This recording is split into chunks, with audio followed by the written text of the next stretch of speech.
सितंबर का महीना था। काली अंधेरी रात थी। धीरे धीरे से हवा की ठंडी लहरें आ रही थी। आकाश में बिजली चमक रही थी। महेंद्र चाचा अपने घर से दूर अपने खेत में खाट में सोए हुए थे। उनका खेत गांव के तालाब के पास था। बारिश के कारण पूरा तालाब भर गया था और खेत में घास भी ज्यादा हो गई थी। उसके कारण अंधेरे में ये सब ज्यादा डरावना लग रहा था।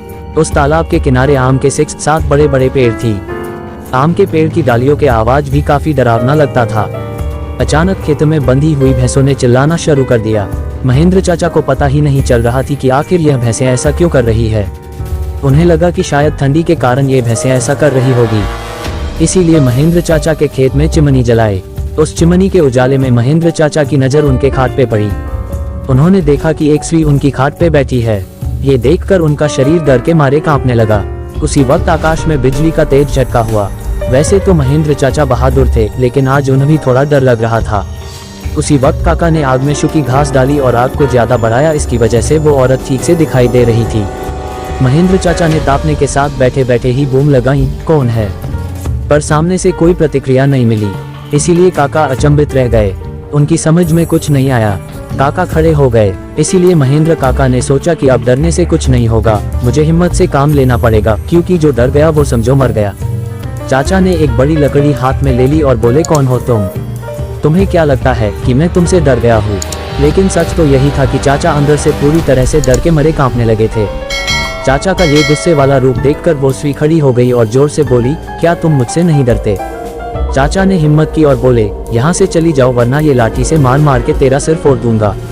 इतना ही बोलता महेंद्र चाचा ने लाठी उठाए और उसी वक्त उस औरत ने आवाज उठाई, अब तू मुझे मेरे ही घर से बाहर निकालेगा।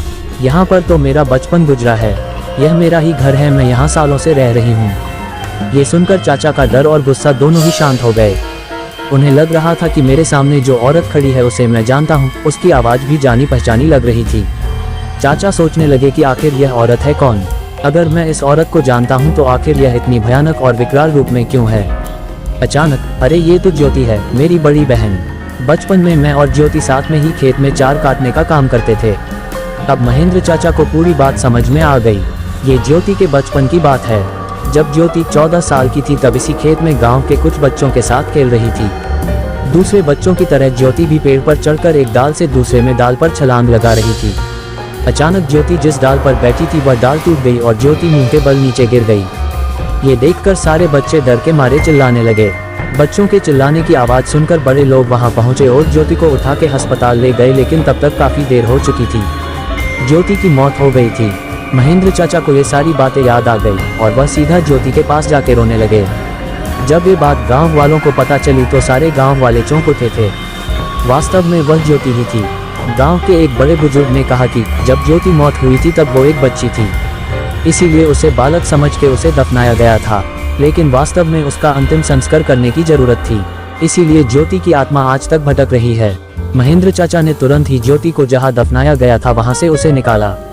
किसकी भी हिम्मत नहीं हो रही थी कि कोई उसके पास भी जा सके।